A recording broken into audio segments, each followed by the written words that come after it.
Pandian store new பிரேமோ நான் போய் ஆகுவேன்னு சொல்லி பிடிவாதமாக இருக்காங்க. பாண்டியன் அப்புறம் உன் இஷ்டம்னுவாங்க. ரூம்க்கு வந்துட்டு கதிர் வந்து ராஜுக்கிட்ட என்ன பேசிட்டு இருக்க ராஜி, இங்கே பாரு அதை பற்றி எந்த ஒரு விளம்பரமும் போடல. ஆனால் நீ இப்போ போகிறேன்னு சொன்னால் என்ன அர்த்தம்? அவ்வளோ தூரம் அப்பா சொல்கிறாங்க, அம்மா சொல்கிறாங்க, எல்லாரும் சொல்கிறாங்களே, அதையும் மீறி நீ போகணும்னு சொன்னால் என்ன அர்த்தம்? இங்கே பார், எனக்கு போய் ஆடணும்னு சொல்லிட்டு ஆசை. இங்கே பார், நீ எதுக்காக ஆடணும்னு சொல்கிற? நீ அப்படி போயிட்டு வந்து தான் நீ எனக்கு காசு கொடுக்கணுன்றதெல்லாம் இல்லை, என்னுடைய கஷ்டத்தை நான் பார்த்துக்கிறேன்னு சொல்லிட்டு இருக்கல, அப்புறம் ஏன் நீ கேட்க மாட்டேங்கிற அப்படின்ட்டு சொல்கிறாங்க. இந்த விஷயத்தில் நான் யாரோடைய பேச்சையும் கேட்குறதா இல்லை கதிர், தயவு செஞ்சு நீ என்னை டிஸ்டர்ப் பண்ண வேண்டாம் அப்படின்ற மாதிரி சொல்கிறாங்க. நான் இவ்வளோ தூரம் சொல்கிறேன், ஆனாலுமே வந்து என்னுடைய பேச்சை கேட்க மாட்டேன்னா என்ன அர்த்தம் ராஜின்றாங்க. கதிர், நான் எல்லா விஷயத்திலும் உன்னுடைய பேச்சை கேட்குறேன்ல, ஆனால் இந்த விஷயத்தில் என்னால் உன் பேச்சை கேட்க முடியாது, தயவு செஞ்சு என்னை மன்னிச்சிருன்றாங்க.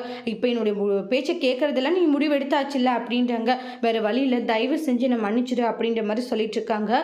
கதிர் இப்போ ரொம்பவே கோவமாக இருக்காங்க. இங்கப்ப நீ அங்கே போனேன்னா தயவு செஞ்சு நீ என்கிட்ட பேசாதன்றாங்க.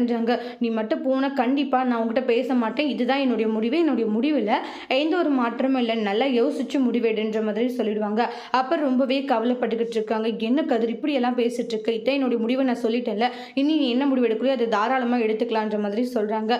என்ன செய்யறதுன்னு தெரியல, ரொம்பவே ஃபீல் பண்ணிட்டு இருக்காங்க. ராஜ் இருந்துட்டு என்ன நடந்தாலும் சரி நான் போயிட்டு வந்துட்டு எல்லாரையும் சமாதானப்படுத்திக்கிறான், இன்னைக்கு கண்டிப்பாக நான் அந்த டான்ஸ் ப்ரோக்ராம்லாம் கலந்துக்கிட்டே ஆகணும்ட்டு எல்லாருடைய பேச்சையும் தடங்களையும் எல்லாத்தையுமே மீறி நம்மளுடைய ராஜி அந்த டான்ஸ் கிளாஸ்க்கு போகிறாங்க. அடுத்து என்ன நடக்க போகுதுன்ட்டு நம்ம நெக்ஸ்ட் வரக்கூடிய ப்ரோமோவில் வெயிட் பண்ணி பார்க்கலாம். தேங்க்யூ.